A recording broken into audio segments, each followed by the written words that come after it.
Kontestasi pemilihan presiden di Indonesia akan segera digelar pada 14 Februari 2024 mendatang. Sejumlah lembaga survei sudah merilis hasil survei elektabilitas bakal calon presiden yang akan bertarung di Pilpres 2024 nantinya.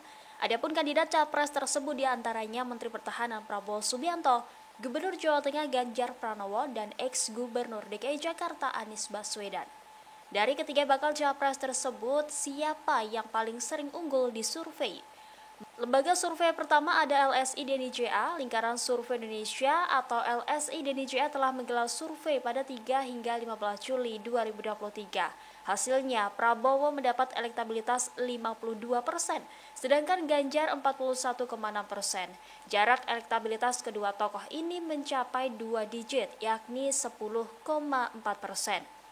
Pada survei terbaru ini, LSI DNIJA tidak mengikut sertakan Anies Baswedan karena selalu berada di urutan ketiga dalam jajak pendapat yang dilakukannya. Elektabilitas yang diraih Prabowo dan Ganjar dalam survei LSI DNIJA berbeda dengan hasil survei yang dilakukan oleh Ating Research. Lembaga survei yang berbasis di Australia ini menempatkan Ganjar berada di peringkat pertama mengungguli Prabowo dan Anies. Namun perolehan suara mereka tidak berjauhan. Ganjar mendapat elektabilitas 34%, Prabowo 33% dan Anies Baswedan 27%. Adapun survei ini dilakukan pada 12 hingga 17 Juni 2023 yang diikuti oleh 1.200 responden. Dalam hasil survei yang dirilis LSN, Prabowo unggul dari Ganjar dan Anies dalam simulasi terbuka atau top of mind. Ketua Umum Partai Gerindra itu mendapat elektabilitas sebanyak 28,5%. Kemudian di urutan kedua ada Ganjar dengan 17,6% dan Anies Baswedan 13,4%. Begitu juga dalam simulasi tertutup atau dibatasi pilihan sosok dengan 3 nama tersebut, Prabowo kembali menjadi sosok yang paling unggul. Sebanyak 40,5% responden memilih Prabowo Subianto, disusul Ganjar 30,8% dan Anies 22,4%. Menurut Direktur Eksekutif LSN Gema Nusantara Bakri, dinamika kontestasi dari 3 capres menunjukkan tren elektabilitas Prabowo semakin menguat dari waktu ke waktu. Adapun survei ini dilakukan pada 10 hingga 19 Juli 2023 dengan jumlah responden mencapai 1.420 orang. Hasil survei elektabilitas capres lainnya dirilis oleh lembaga survei New Indonesia Research and Consulting.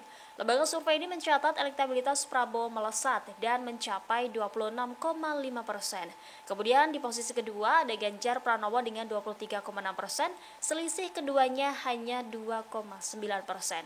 Sementara itu Anies Baswedan berada di peringkat ketiga dengan presentase 13,3%. Sebagai informasi, survei New Indonesia Research and Consulting dilakukan pada 5 hingga 12 Juli 2023 terhadap 1.200 orang mewakili seluruh provinsi di Indonesia. Prabowo kembali meraih elektabilitas tertinggi berdasar hasil survei Indikator Politik Indonesia yang digelar periode 20 hingga 24 Juni 2023 dengan melibatkan 1.220 responden.